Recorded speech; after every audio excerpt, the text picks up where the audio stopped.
Un moment d'histoire, une création de ABBA et RDC avec l'appui du programme Bokundoli. La structuration de ce qui deviendra État indépendant du Congo commence avec l'année 1978, lorsque le roi Léopold II de Belgique organise une conférence internationale de géographie à Bruxelles. Officiellement, cet événement vise à coordonner les efforts de grandes puissances pour l'exploration et la civilisation de l'Afrique centrale. Mais en réalité, il marque le début de l'ambition expansionniste personnelle du roi belge sur le continent africain. Lors de cette conférence, Léopold II devient un acteur central de l'exploration africaine en fondant l'Association internationale pour la civilisation de l'Afrique, rapidement rebaptisée Association internationale africaine, AIA. Prenant la présidence de cette organisation, il lance plusieurs expéditions d'exploration, notamment depuis Zanzibar vers le lac Tanganyika.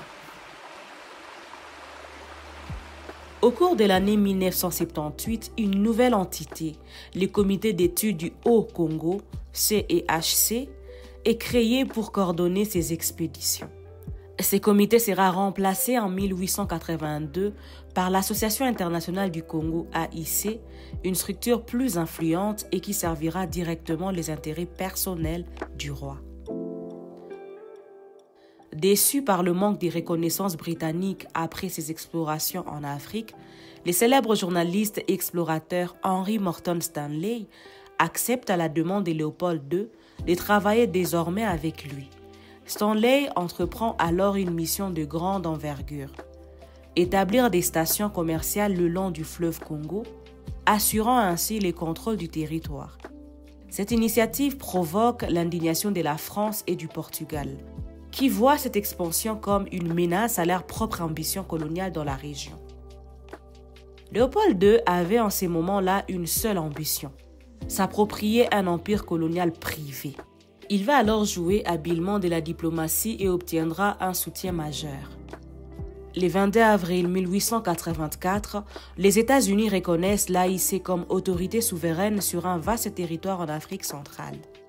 Lors de la conférence de Berlin le 15 novembre 1884 au 26 février 1885, toutes les grandes puissances européennes dont la France, l'Allemagne et le Royaume-Uni acceptent à leur tour la reconnaissance du nouvel État indépendant du Congo, l'EIC. Le 16 avril 1885, Léopold II informe le Conseil des ministres belges que le Congo lui appartient personnellement. Quelques jours plus tard, le Parlement belge autorise officiellement le roi à exercer les fonctions de chef d'État de l'EIC, créant ainsi une union personnelle entre la Belgique et l'EIC. Dès octobre 1885, le gouvernement central du nouvel État est établi à Bruxelles. Léopold II conserve une mainmise totale sur les décisions, assisté par un groupe de 3 administrateurs généraux, notamment Edmond van Eitvelde, Affaires étrangères, colonel Maximilien Strauch, Intérieur, et Hubert van Neuss, Finances.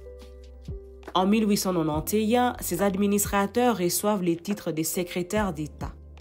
Mais des dissensions apparaissent au sein du groupe. Pour éviter les conflits internes, Léopold II décide en 1894 décentraliser les pouvoirs en nommant un secrétaire d'État unique. Il choisit Edmond van Eitvelde pour ce poste. Ce dernier devient alors le véritable bras droit du roi et doit exécuter ses directives sans contestation. 2 nouveaux services sont également mis en place, notamment le cabinet du secrétaire d'État qui centralise la gestion politique et administrative, et le cabinet du trésorier général qui supervise les finances et la collecte des taxes. Pour exploiter son vaste territoire au cœur de l'Afrique, Léopold II va mettre en place une administration coloniale autoritaire. L'administration de l'EIC est marquée par un contrôle absolu du roi, qui gouverne son territoire comme un empire personnel. Contrairement aux autres colonies européennes où le gouvernement métropolitain ont un certain droit de regard, ici Léopold II exerce un pouvoir sans partage, utilisant l'État indépendant du Congo pour maximiser ses profits. notamment dans l'exploitation de l'ivoire et du caoutchouc. Ces régimes resteront en place jusqu'en 1908, lorsque la pression internationale et les révélations sur les atrocités commises au Congo forceront la Belgique à annexer officiellement l'EIC, mettant fin à 23 ans de règne personnel de Léopold II sur le territoire. Et c'est ainsi la fin de l'État indépendant du Congo.